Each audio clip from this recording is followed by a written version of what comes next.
myself Amtul, lecturer in physics from Giraj College, Nizamabad. So today band theory, we will discuss about band theory. So as we know that for just band theory in solids we will discuss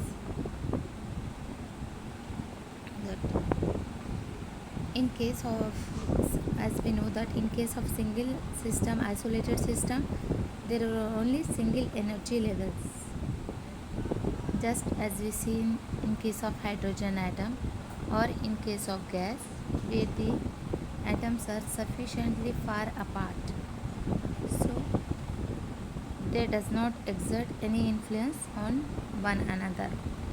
So there is atoms are very separate, they are separate from each other, means the distance between that atoms are very more, so one atom cannot exert pressure on the another atom.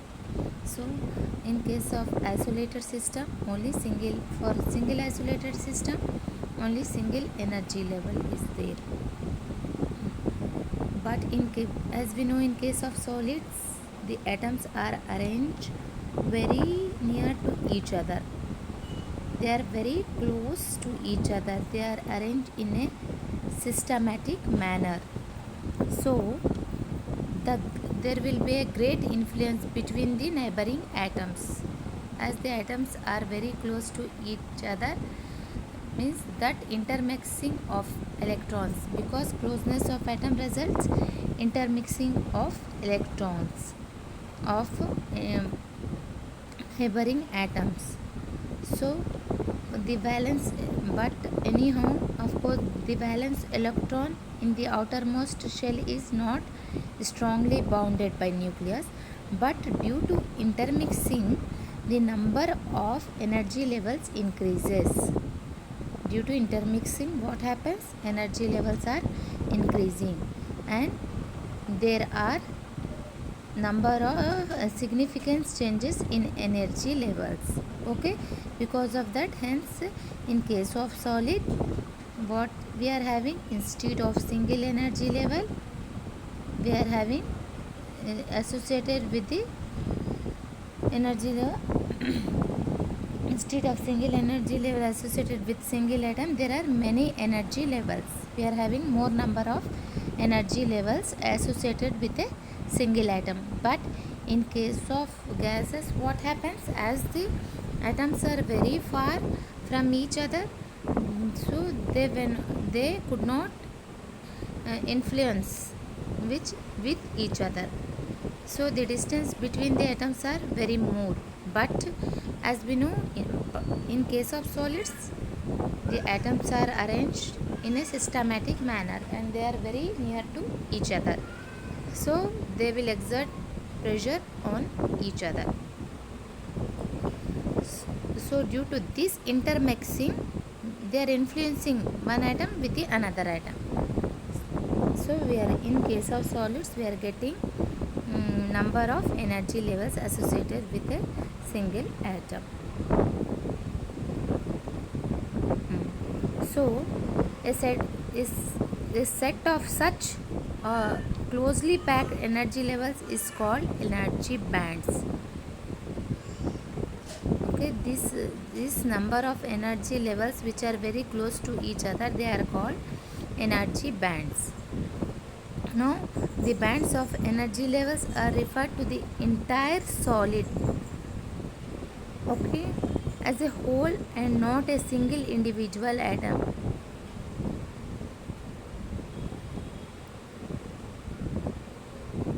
And so this is about, and see that that individual energy within the energy bands are so close together that for many purposes, so the energy bands may be considered to be continuous.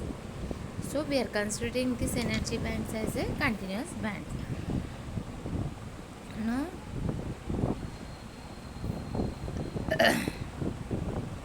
balance band, what are that bands? These are the energy group of energy levels are called bands. So what are the type of bands? Valence band, conduction band and forbidden gaps. Valence, conduction and forbidden gaps. What are valence bands? As we know that the atoms of solid are arranged in a regular manner. Okay, so the electron of that atoms rotate around their nuclei. So what I am saying that atoms are arranged in a regular repeated geometrical pattern. Okay, they are arranged in a systematic manner. Due to that, electrons of the atoms rotate around the nucleus in a certain permitted energy levels. So electrons are rotating around their nucleus in the allowed energy levels. So the electron in the inner shell are strongly bounded to their nuclei. In the inner shell, whatever the electron is there, it is strongly bounded with their nuclei. But whereas the electron in the outermost shell are not strongly bounded to their nuclei. In the innermost shell, electron is very strongly bounded with their nuclei. But whereas in the outermost shell, the electron is not strongly bounded with their nuclei. So the electron in the outermost shell, whatever the electron is there in the outermost shell which is not strongly bounded, that electron is called valence electron. Okay, what is the valence electron? Means the electron which is present in the outermost shell and it is not strongly bounded with their nuclei. That is the valence electron. And the band formed by a series of energy levels containing the valence electron is known as valence band.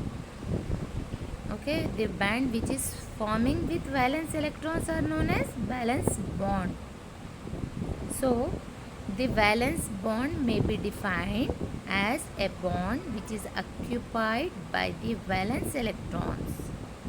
A valence band is defined. It is a band which is occupied by a valence electrons, or a band having highest occupied valence energy. Valence band energy. This is shown in the given figure. See that figure? We are having that band energy. First is inner band. First in this figure, lower part is the inner band and second is the valence band. Second box in a rectangular shape is valence band and the topmost that is the conduction band.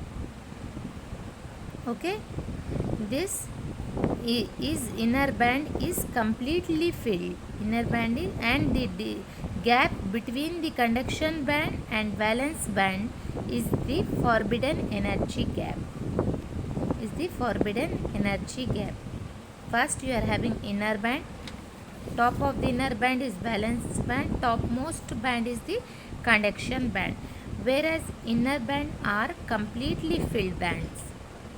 Okay, but valence band are either full or it is partially filled, either fully filled or partially filled. But conduction band is either it is empty or it is partially filled. The gap between this valence band and conduction band is the forbidden gap or forbidden energy gap. So this from this band we can say that valence band already, as I said, that valence band may be partially or it is completely filled upon the nature of the crystal. Depending upon the nature of the crystal, this band can never be empty. Okay, this valence band can never be empty. Either it is fully filled or it is partially filled, but it is not empty band. So it is never be empty. So in certain metals, okay, or certain materials, the valence electrons are very closely attached to their nucleus. What happened in some metals? The valence band are very closely attached to their nucleus. Even at some ordinary temperature, what happens? Valence electrons leaves the valence band. These are called free electrons. Okay, at at, at some metals, what happened? Valence band are very closely attached to the nucleus. So when we are giving at small ordinary temperature, what happened? This valence band leave the valence, this valence electron leave the valence band, and it will behave like a free electron. Free electron. These are responsible for conduction of current in the conductors. This free electron is responsible for the conduction of current in the conductors, and it is also called as conduction electron. What is conduction electron? It is a free electron which is leaving from the valence band at a small ordinary temperature. So it is behave as a conduction electron. So the band occupied by this electron is called conduction band. Okay, the band which is occupying this electron is called conduction band. So the band is next to valence band. The conduction band is the band is next to the valence band. So the conduction band may be also defined as the lowest unfilled energy band. It is also defined as the lowest unfilled energy band. Okay, this band may be either empty or partially filled. This is either empty or partially filled band. In conduction band, the electrons can move freely. What happened? In conduction bands, electrons are free. They can move freely. They can move. So when a substance has empty conduction band, suppose a substance has, so the current conduction is not possible. Generally insulators have conduction band. Okay, insulators have conduction bands. So the separation between the conduction and band and valence band is forbidden energy gap. What is forbidden energy gap? It is the gap between the valence band and conduction band. Okay, or the space between the valence band and conduction band. That is forbidden energy gap. So there is no allowed energy states in this gap. There is no allowed energy state in this gap.